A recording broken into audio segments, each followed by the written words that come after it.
Hey, it's Scott. And we're here at the International Nursing Simulation Conference in Denver.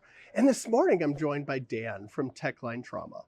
And as we were walking by in the booth, it was kind of hard to miss somebody who's missing their legs with fluid literally spurting out. So as such, when Dan and I were playing this morning, we wanted to go ahead and just touch on some tourniquet tips.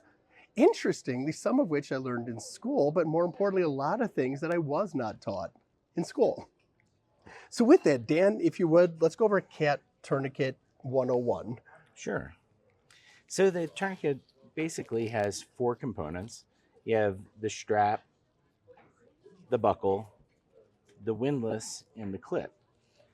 And what we would do when applying this, we would take the strap, undo the strap, and pull it out of the buckle. And the reason that we would do this is if the limb is entrapped and you can't slide it over, if you undo the entire tourniquet, you can put it into the position that you want easily. And when I am going to secure this, I want to make sure that the windlass is not up in the crotch area, because as I try to turn it, it'll be obstructed. So I'm going to slide the windlass around a little bit, feed the strap back into the buckle. And this is one of the key components, is on this first pull, I want this to be very tight, as tight as I can pull it before I secure it. And then I'm going to secure the strap all the way in place. And that'll help retain the strap as I begin to turn the windlass.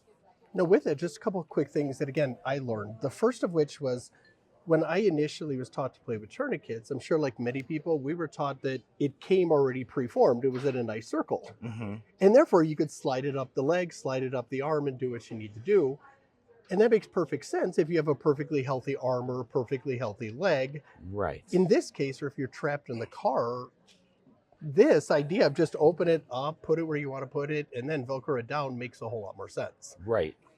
You also touched on, which was huge, the idea of the first cut, according to, you remember from Sheryl Crow, right? The first cut is the deepest.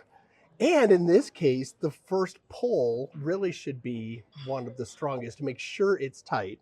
Yes. The other thing I learned from you, which was a big deal when we were touching on issues that people have with tourniquets, is making sure that not only that it's tight, but that all of this area that has Velcro needs to stay attached.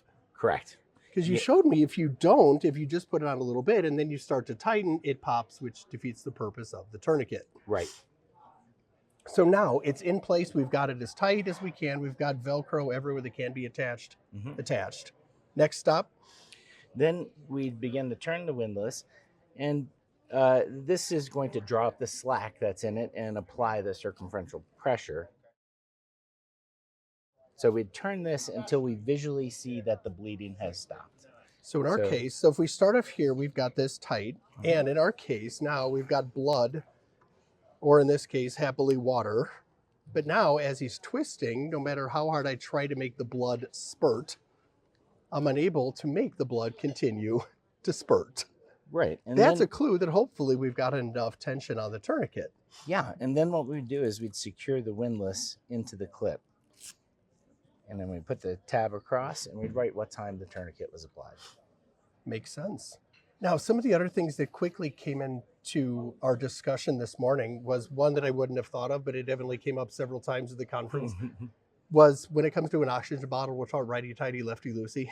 Right. But if you're from the UK or somewhere where they drive on the wrong side of the road, the question that came into play is, does the windlass have to be turned to the right, or can you turn it to the left? No, it doesn't matter what direction you turn the windlass. What it's doing is it's simply winding up the slack and pulling the slack and applying pressure. And that came into play because we touched on the whole idea, again, that it has to be as tight as you can make it before you start to do the windlass. Because if it's on loose, and you said you've seen this in the past, that if they start to go ahead and tighten the windlass pretty much before anything else is going on. Yeah, so if this tourniquet was loosely applied and I start Here's tightening, our arterial spurt. It's going to take a lot more to make this shut off the bleeding. And it's possible that if you put it on too loose, the windlass won't have enough draw in order to apply the It's right only amount of got a pressure. couple of turns is all you're going to get out of it. Right. So if it's like wide open or not nearly tight enough, Right. I mean, you can tighten it all you want. It's not going to achieve what Correct. you're hoping for. That's why it's critical to draw it as tight as you can on the first pull in application. So moral of the story, do not just slide it up the arm. Do not just slide it up the leg. Open it up, put it where you want it to be, tighten it as tight as you can get. Make sure all the Velcro is attached. Yeah. Turn it to the right, turn it to the left, to the right, whichever way you want to go. And when you hit the point that you either A, do not have a pulse downstream, or in this case, when you hopefully don't have anything spurting all over the place, then you know that you've done what you need to do. Right. Groovin'. Dan, thank you so much, sir. Appreciate it very much. My pleasure.